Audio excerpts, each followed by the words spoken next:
AmericaWebRadio.com, the pioneer and leader I'm going in to start chat with the radio. Jody now. Thank you for listening.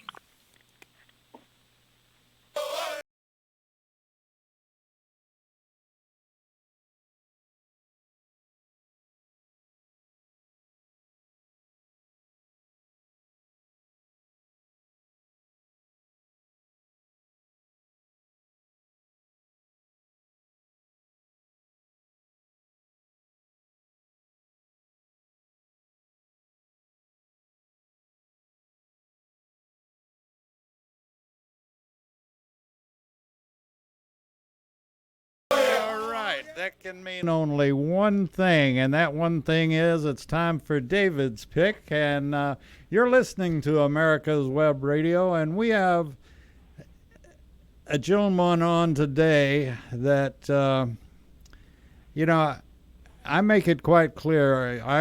They have tagged me as the Vietnam veteran era, and I was in during Vietnam, but I did not go in country. I'm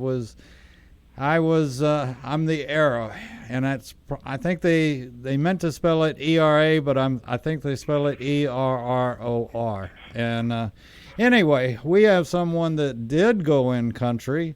And unfortunately, he stayed at the Hilton, and that's not the Hilton as we know it in the States. It's the Hanoi Hilton.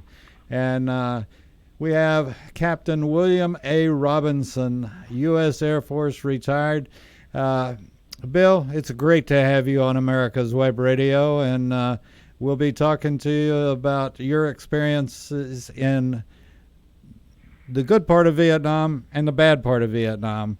And welcome to America's Web Radio. Thank you. Honored to be here. Well, we're honored to have you, and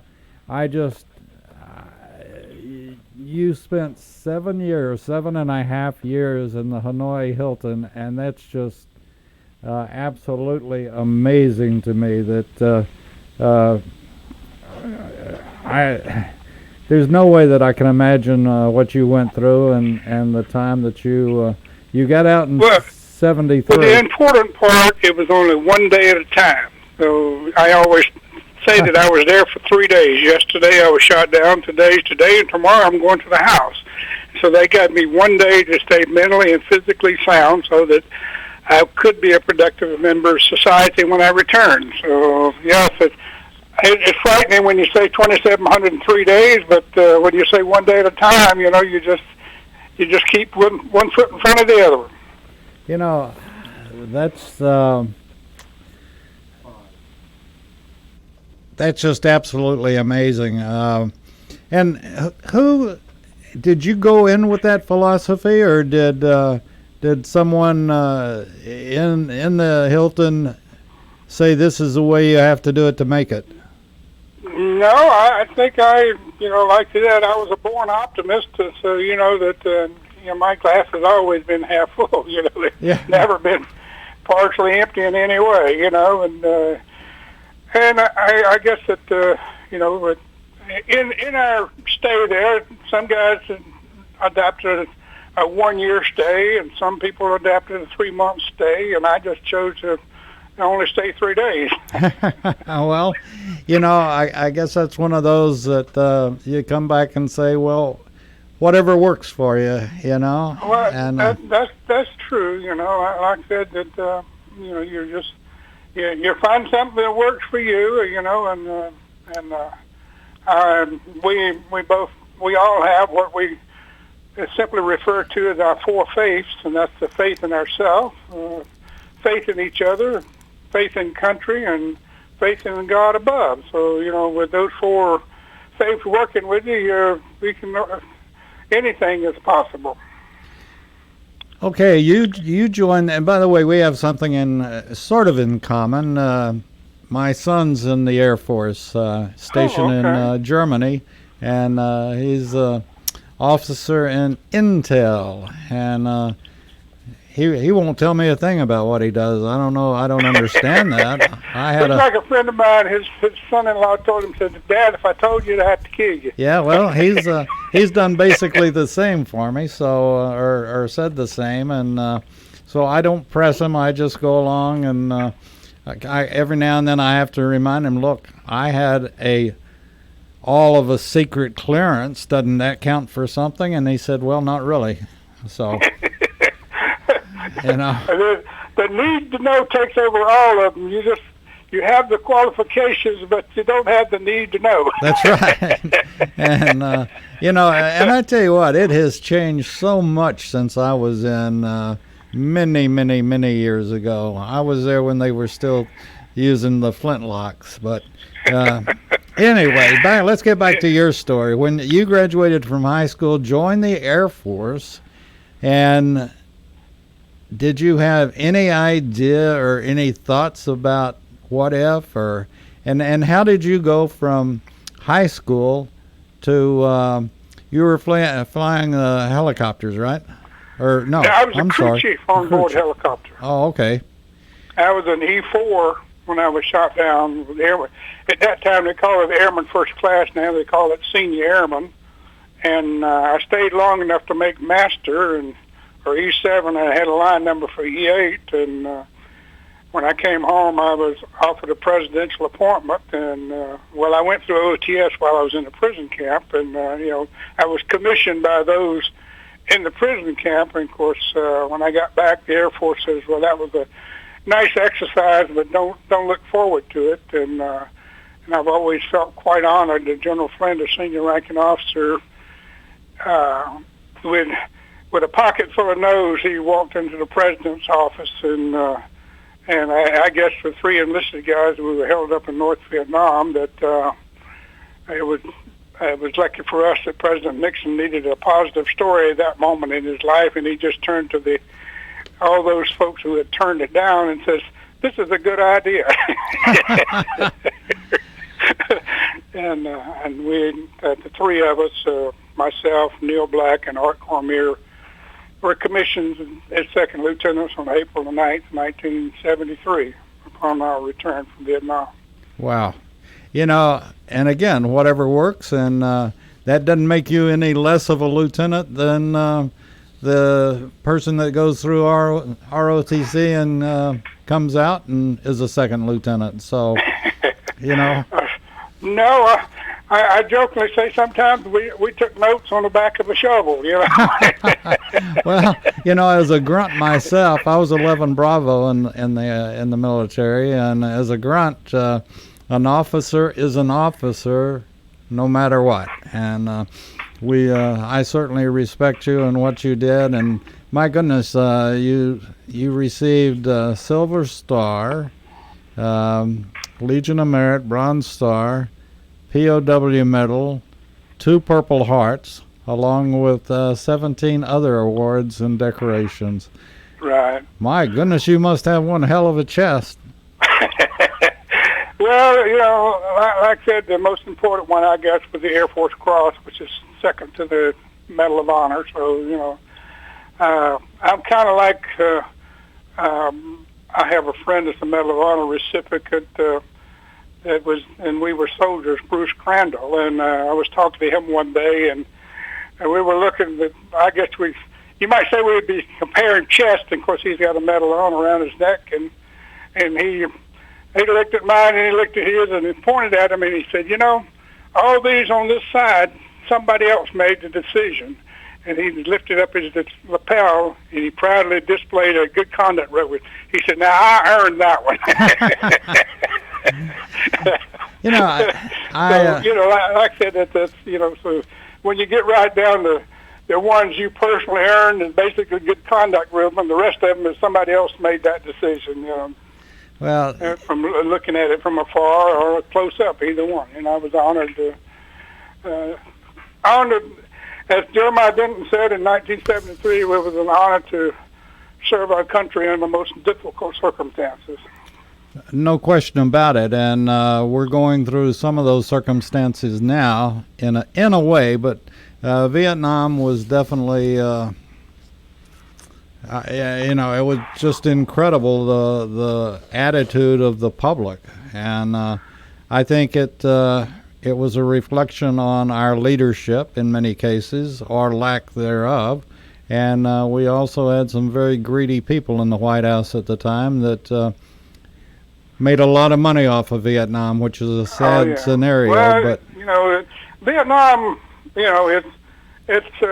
I go back to my training. One is that I was raised by a World War II veteran and family members that World War II veterans, and I was reminded from day one when I was old enough to understand that someday I would be called to come to serve my country. Not necessarily in a combat situation, but it would be my responsibility to, sometime in my life to preserve the freedoms that we enjoy today. And not knowing what time, I knew that sometime I would be called upon. I would volunteer to wear this uniform of my country. And by volunteering, I was able to pick out the branch of service I wanted to go into. I had experience just like many young men at that particular time, and you walked into a place of business and asked for consideration for employment. They say first thing they would ask you, if you got your military obligation over with. When you say no, they say, well, come back and talk to us when you get that taken care of. They didn't care whether you were 4F or what, but they didn't want to invest in you until you had filled that square. But then we did away with that, and now as they now have a generation that thinks that this was a silver platter that they were handed, and they feel no obligation to protect it or defend it in any manner. And it's sad in that way, but I'm very proud of those who choose to. As I say sometimes when I'm speaking, that when they talk about the top 1%, I'm talking about the men and women wearing the uniform today. Oh yeah, and I cringe and I get very sad when I think that today only 1% of the population serve in any capacity, and we have the best country in the world, and everybody should serve their country in some shape, form, or fashion, and just an appreciation of being born in the United States. I mean, that.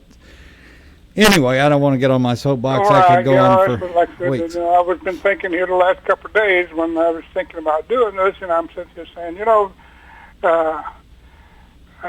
have people that take it to the streets that don't like America, but I don't see any of them leaving. No. We have more people trying to come into the United States than are leaving. So, that should in itself tell you something that maybe these people are on the wrong track. Well, I think these people, for the most part, you see their palms, and they want something for nothing, and they're not willing to give anything, and they really don't know what they're talking about. If they want to go and find out what socialism is like and then communism, they can head to Venezuela right quick. And they like I said, that I find it difficult to, the Vietnamese tried to force feed us all this stuff, and I just couldn't drink the Kool-Aid, and now people are just drinking it freely. It just kind of confuses me. What was a normal? Well, I don't want to use that word, but what was a day like? And do you still go to Jane Fonda movies? Well, no. Our day, basically, I describe my experiences essentially as hours, days, weeks, months, and even years of boredom punctuated by terror. And in that sense that, when we first got there, they started the indoctrination trying to get us to give up, like I said, give half of what we had to somebody else. We figured that wasn't a good idea, but when they wanted something, they'd come after us with brutal tactics, and then there was times that you might go a while without even doing much more than just meeting the turnkey twice a day when he brought you your food. But you never knew. I think the most difficult part of the time was not when you were being tortured, is when you were next door to someone that was being tortured and you could do nothing.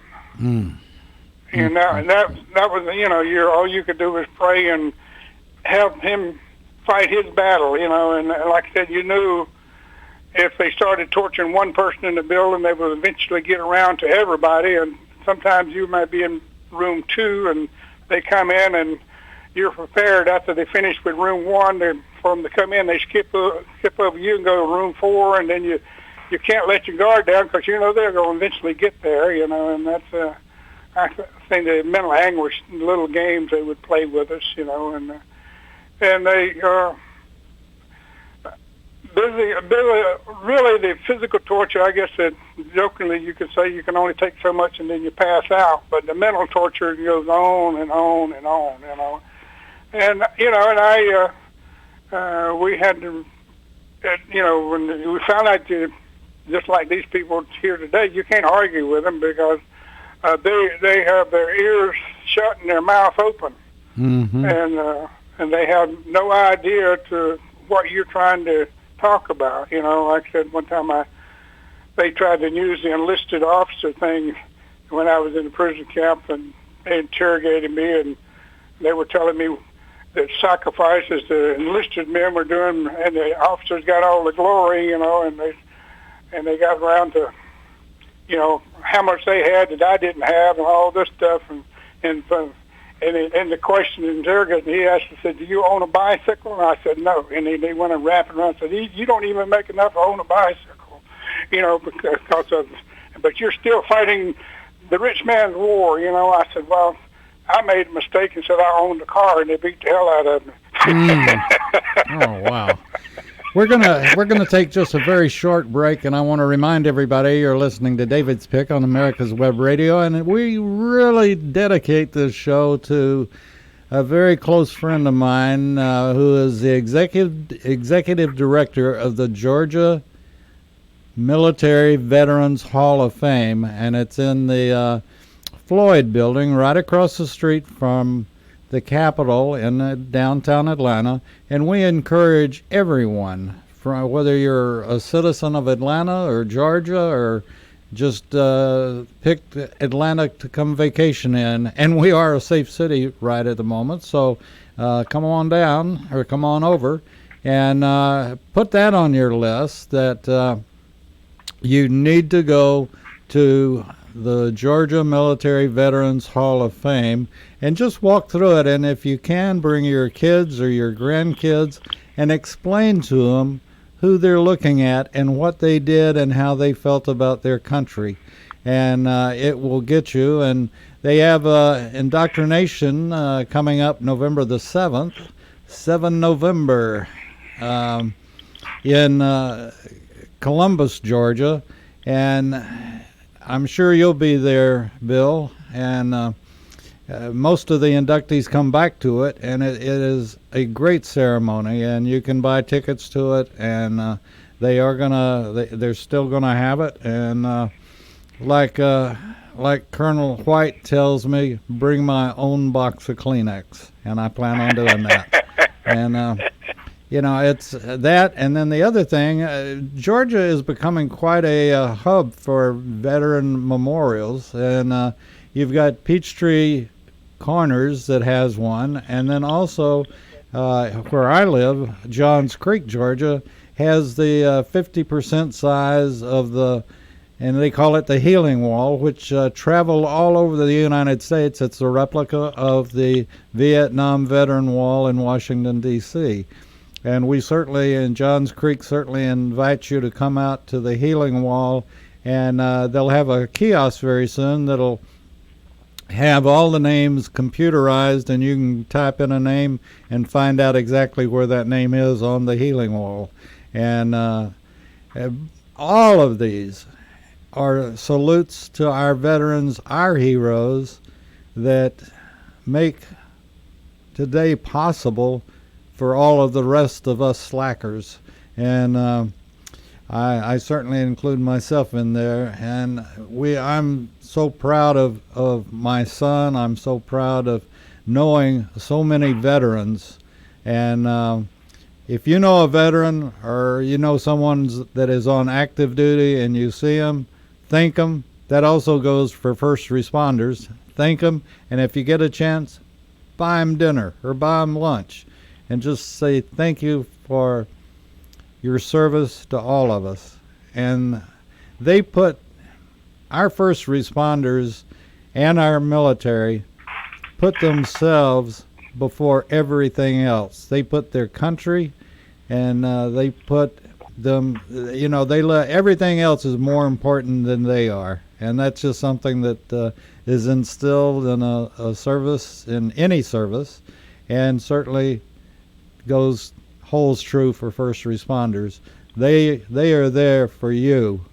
If we're not here for them, then we're making a bad mistake. So let's get back to Bill. And what was you mentioned when you'd get your meals? I hate to even ask what was in those meals. Well, I jokingly say that we ate Oriental style, and somebody said, "What's that?" I said, "That's a bowl of rice for breakfast, a glass of water for lunch, and swell up for supper."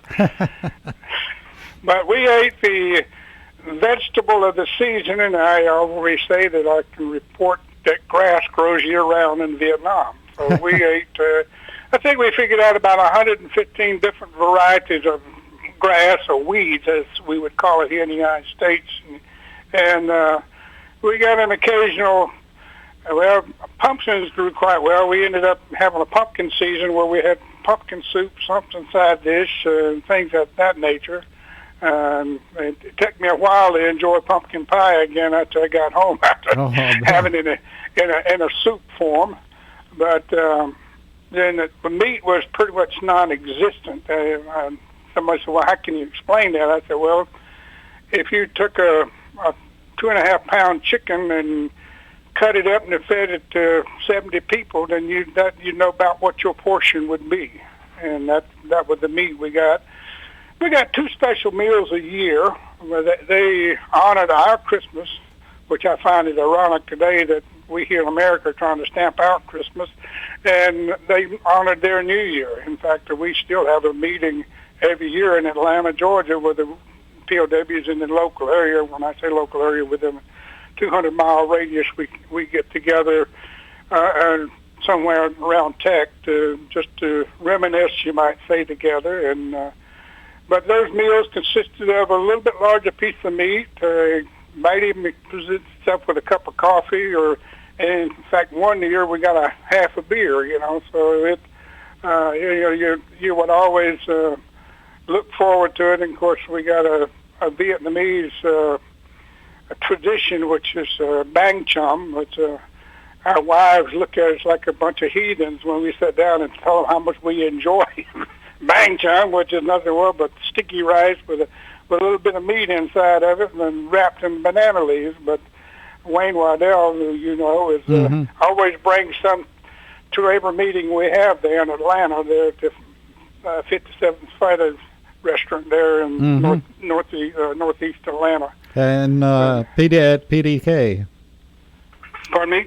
At PDK, Peachtree Cab Airport. Yeah. We enjoy getting there, and like I said, that food got better towards the end when they we call it the fattening up program. But so we. They allowed us to have a few things towards the end that they didn't want us to look unsettled, you might say. They wanted us not to look like an initiation as our poor friends from World War II in Korea came home, and so they did have a little bit of a better food for the last few months, and as we always said, more bombing, better food. We in other words, when they weren't bombing up North Vietnam, we were pretty much almost starving to death. But as soon as they started bombing again, they started bringing in food because they had to prove to us that the bombing wasn't hurting them. Which was good for us, you might say. Sure. But, I often wondered why we didn't do that. Well, weren't in the war to win to begin with. Absolutely, we were, as I tell, we had many discussions up there about the war and what the conduct of us, and when we said if we weren't speaking, if we weren't surrounded by communism in 20 years in North America, then we won in Vietnam, and it was basically Vietnam just happened to be the playground where we took the field as pro-democracy, and the Russians and the Chinese took the field as anti-us, and luckily they got to fighting among themselves, because like I said, Russia would send missiles down through China, and China would take them out and rebox them and send them to the Vietnamese as Chinese products. Yeah. Well, they have one hell of a reboxing program going on. I want to mention your book, which is The Longest Rescue, and where is that available? It's available on Amazon, and it's also in it's audio.com. It's available in audio, and it's available as a Kindle. And whenever I go speak, I also carry copies with me, and happy to sign books that people buy from other places. But it's Dr. Glenn Robbins is a professor down in Southwest Georgia in Atlanta, America's Georgia, and he and I collaborated on the book, and he did all the hard work, and I just furnished the Forrest Gump for the book. You were talking about the relabeling by China and or Russia. Did you ever read The Ugly American? I read bits and pieces of it. I'm just not into negative reading sometimes, but it's. I wish I read more. I have to be honest. I don't read as much as I should. Well, it was basically, it described the relabeling that Vietnam did when we would send products, and Russia would get them at the port and put the hammer and say, one, they couldn't read made in the USA or, sent from the USA. So Russia would take the products, and everybody knew the hammer and sickle. And they, the Vietnamese thought the products were coming from Russia, not from the United States. And, it was, that was part of what The Ugly American was about. Like I said, I know it.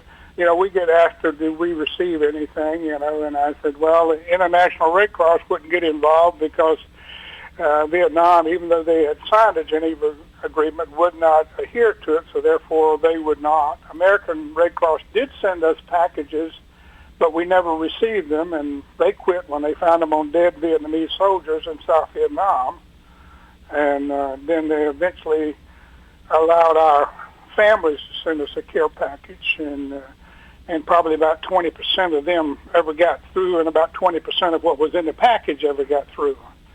Okay, excuse me. Go ahead. I'm sorry. I didn't mean to interrupt your story, and in fact, we're gonna take another break just for a few seconds, and when we get back, I promised you that I wouldn't give you any hardballs or ask you any hardball questions, but when we come back, I am going to ask you one just to clarify a couple of things. But anyway, you're listening to America's Web Radio, and we're honored today to have the longest stay by a NCO, an enlisted man, in the Hanoi Hilton. And I guess you went in 65 and then got out in 73. Is that correct? Yes, sir. And I spent 11 calendar years in the Orient. I went to Korea in 63, came back for a month, and went back to Vietnam/Thailand in April of 65 and came home in February of 73. So I logged 11 calendar years in the Orient, and I qualified for 10 remotes. The Air Force wouldn't give me a long tour. And they set you up at the Hilton. What a life! Yeah, we got $1 a day TDY pay while the folks in South Vietnam got $37.50 a day for their hotel living in Saigon. Well, I tell you, like I said, I want to remind everybody that this is really brought to you by our good friends at the Georgia Military Veterans Hall of Fame, and our great friend. He is just, I think you would attest to this too, Bill. Rick White is probably one of the nicest men I've ever met in my life, and he's helped me with the show, and I appreciate what he's done, and on getting us guests like you, Bill, and many others that we've had over the past couple of years now, and it's just great. And also, I want to remind everybody that they can go to the Vietnam Veterans Healing Wall in Johns Creek, Georgia. The Hall of Fame, by the way, is in downtown Atlanta, right across the street from the Capitol in the Floyd Building, and it's a great day adventure to go down there. And the Floyd Building has a very good restaurant, as a matter of fact, cafeteria, and I like it, and you'll like it as well. So go there, and also, while you're here, go to Peachtree Corners, their memorial to Vietnam veterans, and then the healing wall that's in Johns Creek. We encourage everybody to go to that. And so, with that being said, we've given you places to tour and go in Atlanta, Georgia, and we hope that whether you're a resident of Atlanta or just passing through, that you'll go to those places and say a little prayer for the folks that have kept America. With that being said, we'll get back with Bill. And Bill, like I said, I've got to ask you one real hardball question, or I'll feel like that I just haven't done my job. And the question is, can you give me one veteran that can tell just one story? Can I do what now? Can you give me the name of one veteran, Vietnam or Korean or anything else, can tell just one story? Just tell one story? Yeah. I've never met one. They all have about 110. Well, that's true. Like I said, I can say, simply we have the good, the bad, and the ugly, but I want to expound upon what you were talking about, too. Georgia is the home of the POW Museum, which is located in Andersonville, Georgia, just south of Middle Georgia there, and where there was a Civil War POW camp where quite a few POWs that were held there died over a period of time, but it became early on as a site to honor all prisoners of war from all wars. And we have an event down there annually. It's normally the third weekend in September, honoring the prisoners of war of missing in action families. It's called the Ride Home. And because of the large crowd, they've had to move it to Warner Robins, Georgia, and then they go down to Andersonville a couple of times during that event, but they bring in the traveling wall. And we're up in the air as to where we're going to be able to do the event this year or not, but I'm going to be the guest speaker at Warner Robins or Robins Air Force Base if the event does take place, and look forward to being with the former prisoners of war from all wars, as well as the POW MIA families that join us there, and when we make a trip down to Andersonville, and we're reminded we'll end up having the traveling Vietnam Wall and the traveling Georgia Wall as a reminder of those people. In fact, my connection to the wall is on Panel 2 East, line 191 is the name of my co-pilot. So I'll always be remembered. And on the last, I forget what panel it is, there's a little unknown fellow named Walter Ferguson, who was the first one killed the night on December the 18th that led to the freedom and the end of the Vietnam War. He was already scheduled to retire, and they said, well, you can go home and retire. And he said, no, I came here to take my brothers home, and I will stay here till they come home. And the first night of the bombing of Hanoi and on Linebacker 2, he gave his life for freedoms that I have enjoyed over these years. So we must mention those who made the ultimate sacrifice for what we all believe in. You know, had you ever thought you'd be a Huey pilot? No, I was the crew chief on a HH-43B rescue pilot, rescue crew, and I jokingly say we were noted for our twos: too low, too slow, for too long. But my responsibility was to operate the hoist and pick the pilot up off the ground. We had a crew of 4, pilot, co-pilot, myself as a crew chief, flight engineer, and a paramedic on board in case we had to deal with any injuries. We were essentially with an unarmed airplane. So you were you were a dust-off, right?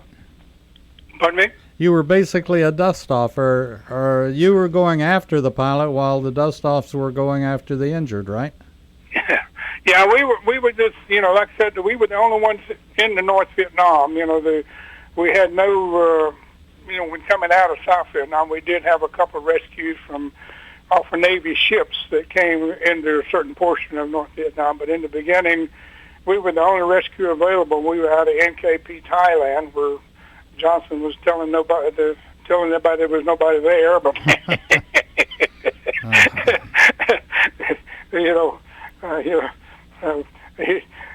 Johnson was noted for telling lies when the truth would fit better. But yep.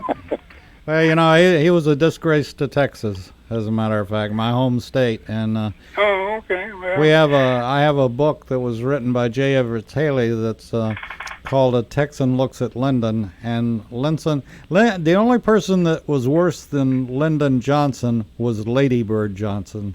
And well, when you burn down a courthouse to get elected, you know you're determined. Yeah, and the famous suicide that guy was wrapped in chains, had something like 21 slugs in his back, and the sheriff said, "Damnedest suicide I've ever seen." That's some of that stuff. It's amazing, man's capability of committing suicide. But we had one when I lived in Northwest Florida that committed suicide, shot himself 5 times with a single-shot rifle. Yeah, it's amazing. So let me. That brings up something. It's not a nice it's just a topic. But were there many suicides in the Hilton? None as I know of. Wow. I've heard stories about World War II and in Korea where guys would move over into the corner and will themselves to die, but I just was not associated with that. We've had a few that passed away in the prison camp. The Vietnamese would try to label it as natural causes, but we know of at least 5 or 6 of them that the Vietnamese just beat to death. And and like I said, when I got shot down, first I was captured, and like I said, there was just a friendly approach. There was curiosity. It's hard for a man 100 pounds heavier and a foot and a half taller to blend in the neighborhood. So that made it a little tough. But then the horn blowers brought in and started broadcasting. Next thing you know, the people turned on us, and I went through a mock execution within a few days after being captured, and even right down to the hole in the ground and kneeling down in front of it. And and I at that time I thought my life was over, and I was just less than a month past my 22nd birthday. But once they lifted me up, I knew that I was going to live, and it just a matter to me how I was going to survived that. It was, like I said, that it took us 9 days of sightseeing, you might say, blindfolded, as we were paraded through different villages and used as a prep rally. In fact, they took a picture of me 3 days after I was captured, and they ended up making it into a postage stamp, and they released it in a series of stamps. They released a stamp on the occasions of every 500 airplanes they shot down over North Vietnam. Of course, on mine was in '67. They claimed to have shot down 2,000 American airplanes over the north, and of course, they shot. According to them, they shot down 4,100 F-105s, and we didn't build but 623 combat models. So they used a little funny math, and not that we didn't, but they did too.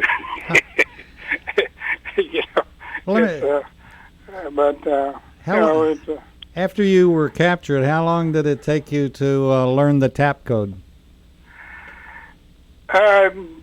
Once I got exposed to it, like I said, I moved into a little cell, and I knew somebody had been in it before me, so somebody had carved the alphabet in the corner there, and I didn't know what it was. And shortly thereafter, Robbie Reisner was down the hallway from me. He was a senior ranking prisoner at that time, and he hollered down the hallway, and identifying himself, wondering who I was.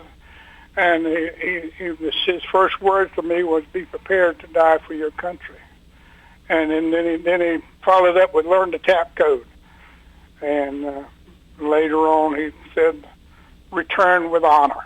And they were the first messages I received when I arrived in Hanoi Hilton. And like I said, I set out to learn the TAP code, and it was a true lifeline, because even though you might not be in the cell next to someone, you could tap on the wall, and he may be 3 or 4 cells away, but the tapping would go through the wall.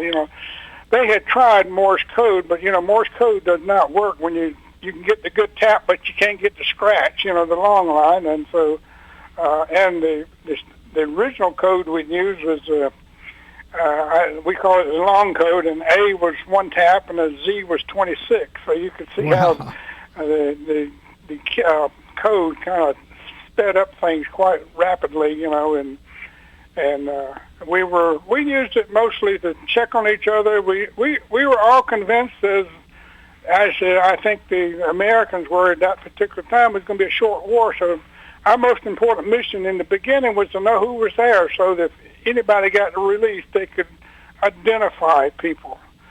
I was very fortunate. In fact, I got to write a letter, but they still carried me as missing in action until the Vietnamese released a picture of me in April of '67. So almost 2 years after my capture, was the Vietnamese owned up to the fact that I was incarcerated. And some guys' families did not know until the night before we came home. Wow.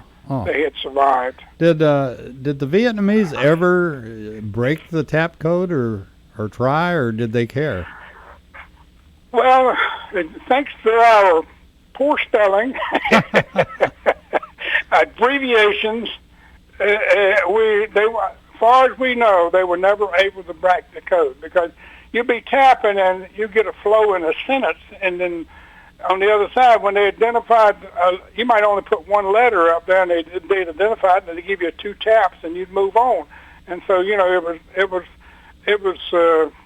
scripted inside of scripted, you might say. Huh. So we were very fortunate that they tried to intervene at times. They could hear us tapping. They didn't know where it come from. They'd start tapping too, But you got to the point in the tapping, you could almost feel how a person felt. Was he having a good day or a bad day, just from the way he tapped. And so these were important things for us, as we all tried to work on each other's mental health. Not that we were psychiatrists or anything in that manner, but our goal was not just to come home ourselves, but to make sure that everybody came home. And that was the set goal, that we all come home together.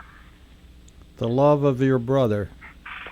Yeah, that's the thing. We're a very strong group, just like any other group. I'm here in Knoxville, Tennessee, and I'm honored that the Vietnam Veterans of America chapter here is named after me. And I get together with about 300 of my brothers, and it's just a wonderful to see them come out, you might say. So we've had guys when we first started the program. You would be wondering at 6 o'clock, and when you 15 minutes to 6, if anybody was going to show up. And we've been, of course, had to shut down during this period of time. But right now, when we have a meeting, if it's a 6 o'clock meeting, people show up at 4 o'clock because they like to be with people that understand each other. We've been there, done that, and got the T-shirt together. You know, I'd be amiss too. The Vietnam era veterans are certainly all are welcome because we didn't have any choice of our assignments. Our assignments were, and I try to remind those who have served other than Vietnam that you served your country. You did what your country asked you to do, and you did it to the best of your ability, and that's always required by anyone to make sure that we do the best we can under the circumstances. And so we honor all our veterans that and anybody who wants to come, we'll welcome all comers to help understand the veterans. And I've been very fortunate that I've been able to speak about my event where a lot of people haven't, and I get energized from families coming up says, just listening to you talk, I now understand what my Uncle John and Uncle Jim, what they went through and why they wouldn't talk about it. And so you gave me some insight as to them. And I always encourage all veterans to write your memoirs. I don't care whether you tape them or write them, but don't deprive your family of your piece of history, because all of us now are still scrambling as we look back on, I've had family members that fought on both sides during the Civil War, so, but we know nothing about them simply because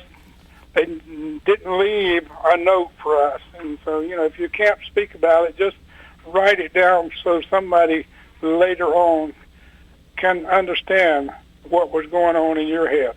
That's a very good point, Bill. By the way, I'd be remiss if I didn't mention, and so many of us get carried away with two guys talking or three guys talking, but during Vietnam was the real introduction. Well, we'd had the introduction in Korea and the introduction even in World War II, but not like we did in Vietnam, and that's the introduction of women and the role that they played in Vietnam. And in many cases, some of the guests that we've had on, Donna Rowe and others, that flew in the dust-offs just like anybody else did, and they were going out to save the soldier and save another human being. And they were, we had a lot of women that were heroes and still are heroes that served in Nam and now serving our country in many other areas. And I just, like I said, I'd be remiss if I didn't honor them like I honor and salute officers and gentlemen that served in our military. Ben Purcell, who was a ranking person captured in South Vietnam, who was a Georgia native, he was the highest-ranking Army officer captured in South Vietnam, and he spoke of the time when they were captured together. They had, I think, 3 or 4 females that were captured with them, and him and Bingham talked about one dying in his arms, from malaria or whatever they contracted out there in the jungle. A lot of people don't understand it. We up north were enjoying luxury accommodations compared to those guys in South Vietnam who were living in bamboo cages and whose only hope of survival was to be overrun or escape. And some of them did eventually make it to North Vietnam, after walking for 8 or 9 months, and but they were never put into cells with us. We did know that we had one German female. In fact, she just passed away. I can't remember her name. That just passed away this past year. That had survived the ordeal in South Vietnam. Had walked some 1,000 miles up to North Vietnam, and she was there serving side by side with our women throughout our service, and yes, they played an important role, and many of the soldiers whose names are on that wall, they passed away with a nurse standing over them saying everything was going to be okay. Yeah.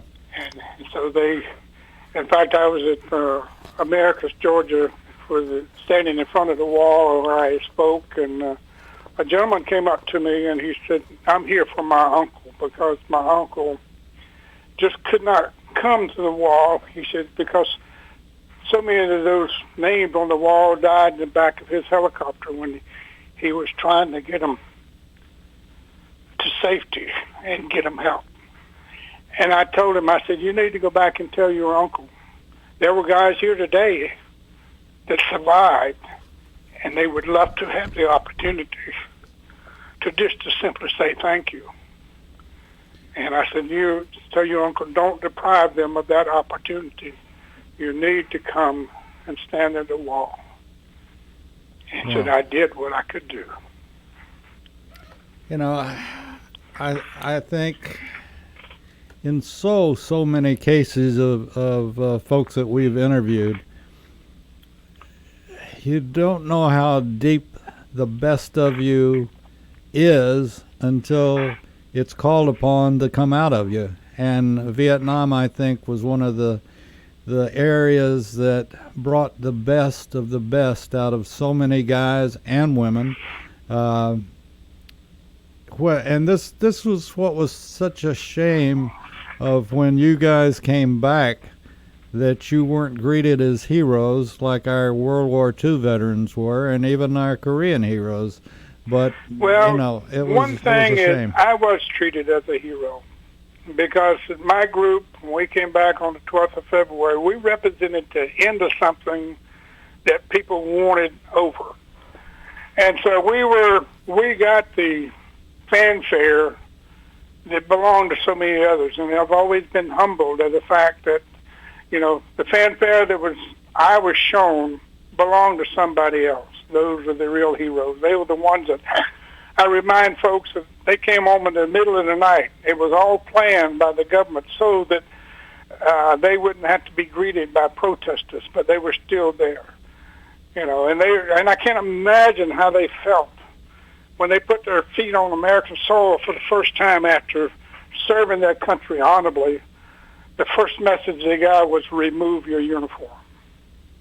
Mm-hmm. Yeah, I was one of the fortunate ones that got to fly across country with my uniform on, and they had to put theirs in a duffel bag. And Yep. if this is anything, that was wrong, wrong, wrong. And I say that, to me, the saddest moment, to me, as far as Vietnam is concerned, is when we forgave those who ran before we as a nation stood up and said thank you to those who served. We never even gave our friends from Canada the credit. We like to say that we sent guys to Canada and to hiding from their responsibility. But people don't realize that Canada sent us 5 times as many real men as we sent them cowards. Hmm. And, we do have brothers from the North that fought along beside us, wore our uniforms proudly, and served with us. And so, there was a lot of good people that did all the right things. Probably the most difficult time for us was when President Johnson stopped the bombing in North Vietnam to try to get Humpty Dumpty elected, and led the Americans to believe that the war was over. Yeah. That was the first true time we were cut off from the world. up to that point, we depended on the new shoot downs to bring us information, some about families and some just basic information, and sometimes we felt like we were plucking chickens trying to get everything out of them, but we did it. But when Johnson stopped the bombing, we went 2.5 years without any contact with the outside world. In fact, the way we found out that Neil Armstrong walked on the moon, as you remember I mentioned the care packages for my family. Mm-hmm. Years ago, you used to have a little pack on the restaurant. There was sugar pack on the back side of it. It used to be a piece of history on it. And somebody sent a picture of Neil Armstrong stepping off onto the moon on the back of a sugar pack. And that's how we found out about it. Of course, we were, like I said, we were completely shut off. So we lived in pure darkness, you might say, thanks to LBJ and his group of cronies that, that when it got tough, they just hightailed it out of town. Yeah, and they did leave Jane Fonda around for us to worry about. Oh. They wouldn't let her get on the bus. Well, she had to sit on her butt behind the anti-aircraft gun, Well, as I tell people, there's so much stuff floating around there about her, and my point has always been that just look at the facts. Yeah. And her wearing their uniform, there was no notes passed between Jane Fonda and POWs, but she did call us liars and cowards, for not standing up with the Vietnamese people in their struggle for freedom. I have had the great pleasure of going back to Vietnam twice. Once I went back in '95 and met the young lady who was on the stamp with me, and then I went back in 2015. In fact, I jokingly said I didn't make it. It took me 50 years to get to South Vietnam, so I didn't make it over until April, to December 1965. But I found everything that we were trying to give them 50 years before, they were striving for. It makes you proud. Every Vietnam veteran should be proud of what the Vietnamese are doing in the South. As I jokingly say, the 7.5 years I wore Vietnamese clothes, and now I'm back to wearing the Vietnamese clothes again.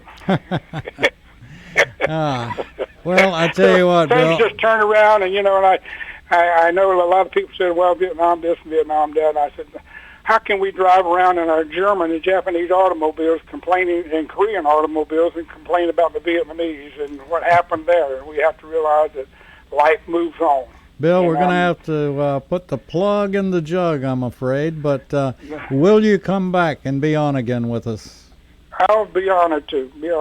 Well, it's our honor to be able to invite you, and thank you for your service. And you sound like that 3-day program worked out very well for you. It worked out great.